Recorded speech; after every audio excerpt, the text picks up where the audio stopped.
Hello students, আমি Nitish sir জ্ঞান teaching সেন্টারের পক্ষ থেকে তোমাদের প্রত্যেককে জানাই আরো একবার স্বাগত। তো আজকে তোমাদের সঙ্গে করব ডিএসসি হিস্ট্রি সেকেন্ড সেমিস্টার, অবশ্যই সিবিসিএস। ওকে, সিবিসিএস এর অধীনস্থ যারা ব্যাক পেপারে রয়েছে এবং যারা এই সাবজেক্টটাতে ব্যাক পেয়েছো ডিএসসি হিস্ট্রি, তাদের জন্য আজকে সেশন নিয়ে আলোচনা করব 2024 যারা পরীক্ষা দেবে। কিন্তু তোমরা দেখলাম ইউটিউব চ্যানেলে প্রচুর পরিমাণে কমেন্ট করছো যে স্যার আমাদের ব্যাক পেপারের সাজেশনগুলো একটু দিন, তাহলে খুব ভালো হতো। তো তোমাদের জন্য একদম পুরো সেটআপ কিন্তু তোমাদের জন্য নিয়ে এসেছি। পুরো 12 নাম্বার, 6 নাম্বার এবং 3 নাম্বারের ইন্ডিভিজুয়ালি ভাবে কোনটা কোনটা পড়তে হবে বিস্তারিত আলোচনা করবো আজকের ক্লাসটিতে। তো যারা এখনো চ্যানেলটিকে সাবস্ক্রাইব করনি তারা অবশ্যই চ্যানেলটিকে সাবস্ক্রাইব করে পাশে থাকা বেল আইকন অল প্রেস করো, কারণ তোমাদের প্রত্যেকটা ডিমান্ড কিন্তু আমরা পূরণ করব, কথা দিচ্ছি।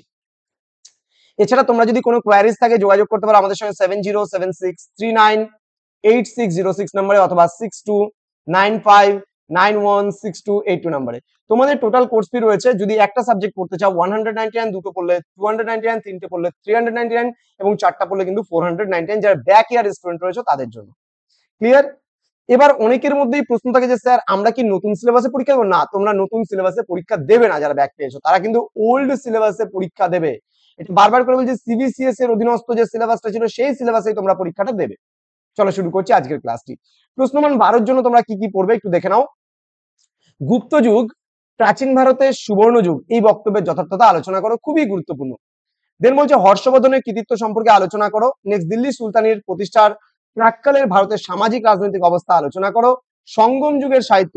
এই কটা প্রশ্ন কিন্তু একটা প্রশ্ন আসবেই আশা করি এই কটা প্রশ্নের মধ্যে, ভেরি ভেরি ইম্পর্টেন্ট।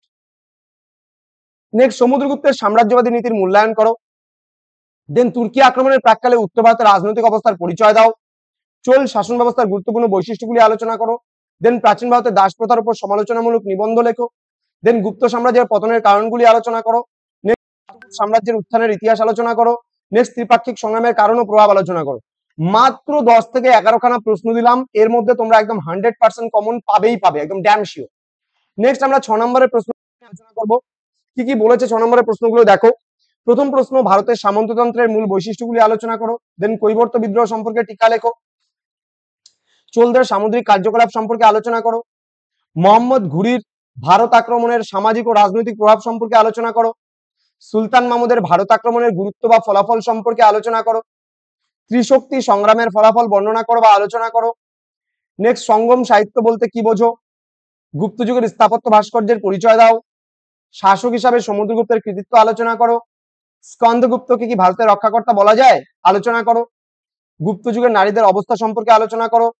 রাষ্ট্রকূটদের উৎপত্তি সম্পর্কে আলোচনা করো। এই ছিল 6 নম্বরের প্রশ্নগুলো। এবার আলোচনা করবো তোমাদের সঙ্গে 3 নম্বরের যে প্রশ্নগুলো গুরুত্বপূর্ণ রয়েছে সেগুলো নিয়ে। 3 নম্বরে ভেরি ভেরি ইম্পর্টেন্ট, নালন্দা বিশ্ববিদ্যালয়, গৌড়ে মাত্র নয়, দুটোর মধ্যে দুটোই আসার সম্ভাবনা রয়েছে।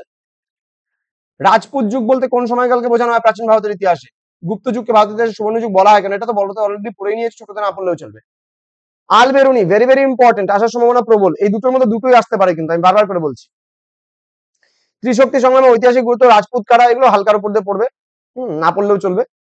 Allahabad Prashasti very very important. Ramagupta very very important. কাকে কেন ভারতে নেপোলিয়ন বলা হয় পড়বে। গুপ্ত যুগের ইতিহাস জানার জন্য উপাদানগুলি কি কি ছিল পড়তে হবে।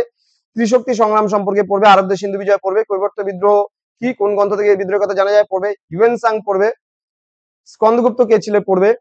চোল গ্রামীণ প্রশাসনিক ব্যবস্থার বিশেষ বৈশিষ্ট্যগুলি পড়বে। রাজপুতদের উৎপত্তি সংক্রান্ত বিভিন্ন তত্ত্বগুলি সম্পর্কে পড়বে। তরাইনের দ্বিতীয় যুদ্ধ ভেরি ভেরি ইম্পর্টেন্ট, ঐতিহাসিক গুরুত্ব, এটাও পড়বে। আমি যেগুলো ডাবল স্ট্রাইক করে দিলাম সেগুলোর মধ্যে হয়তো 4টা চলে আসতে পারে। তো খুব ভালো করে পড়ো, আশা করছি তোমাদের পরীক্ষা খুব ভালো হবে। পরীক্ষার জন্য প্রত্যেককে অল দি বেস্ট। আর যদি কোনো সাবজেক্টে তোমাদের সাজেশনের প্রয়োজন হয় আমাদের সঙ্গে যোগাযোগ করো। 7076398606 নম্বরে মেসেজ করে বলতে পারো, অথবা বেশি এমার্জেন্সি থাকলে ফোন করেও কিন্তু আমাদের বলতে পারো, আমাদের তাতে কোনো অবজেকশন থাকবে না।